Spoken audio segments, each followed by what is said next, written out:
Welcome to Breast Cancer Conversations, your #1 resource center and breast cancer support network.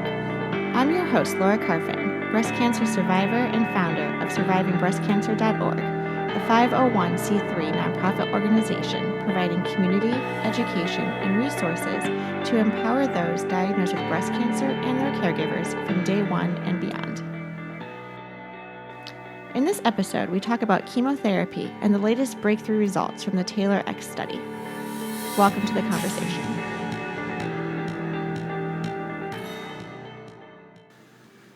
Headlines from the Genomic Health read, landmark TAILORx results in the New England Journal of Medicine demonstrate the Oncotype DX breast recurrence score definitively identifies that 70% of women with early-stage breast cancer receive no benefit from chemotherapy, while 30% receive benefits that can be life-saving.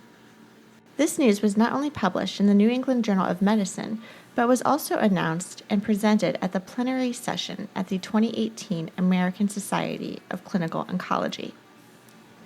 Okay, so let's break this down a bit, and I'll explain why this is so exciting.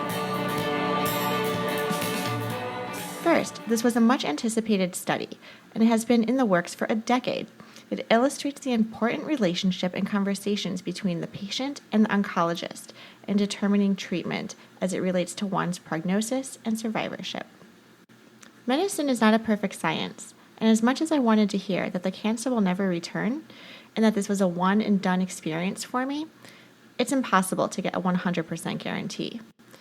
You can comb through reports, data, statistics, get a second or third opinions, cry, pray, hope, you name it.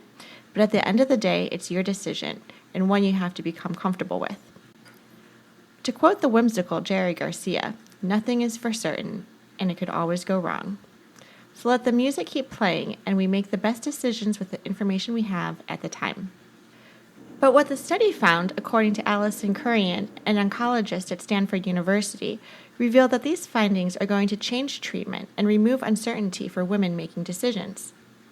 In 2018 alone, there are approximately 266,000 new cases of breast cancer.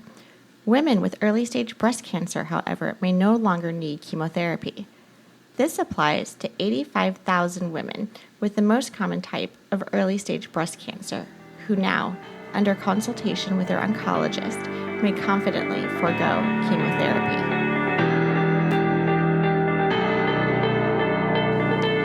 This is groundbreaking, right? So what is this common early-stage breast cancer, and how is this all determined? Well, according to this study, early-stage breast cancer refers to the following. You have been diagnosed with stage 1 or stage 2 breast cancer. The cancer is estrogen receptor positive, and the cancer has not spread to the lymph nodes. If you fall into this category, your medical care team may recommend you receive a genomic test. This test analyzes your genes to determine the behavior of the cancer and its likelihood of responding to treatment. This is done by an Oncotype DX test. Depending on the score of your oncotype, you may be able to forego chemotherapy. Like any study, there are exceptions and outliers. Joseph Sperano, Associate Director for Clinical Research at the Albert Einstein Cancer Center and the Montefiore Medical Center, posit that women who are 50 or younger and have received an Oncotype DX recurrence score of 16 and above got a substantial benefit from chemotherapy and should consider it. There is a lot of uncertainty involved with a breast cancer diagnosis. In some cases, you're living week to week and waiting on test results to know what happens next. There are a lot of challenging time-sensitive decisions to make and long-term stressors that bubble up, like why did this happen to me, or what if it returns? But amidst the uncertainty, I will take the positive results from the TAILORx study.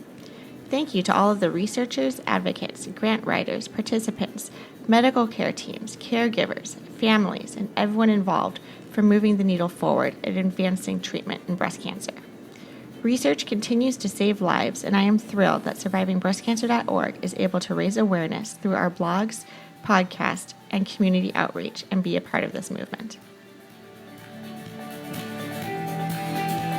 Never miss a beat by following us on Twitter at SBC_ORG and searching for our YouTube channel, Surviving Breast Cancer. Thank you so much for subscribing to our podcast, and we will see you again next week. Until then, continue smiling and celebrating life.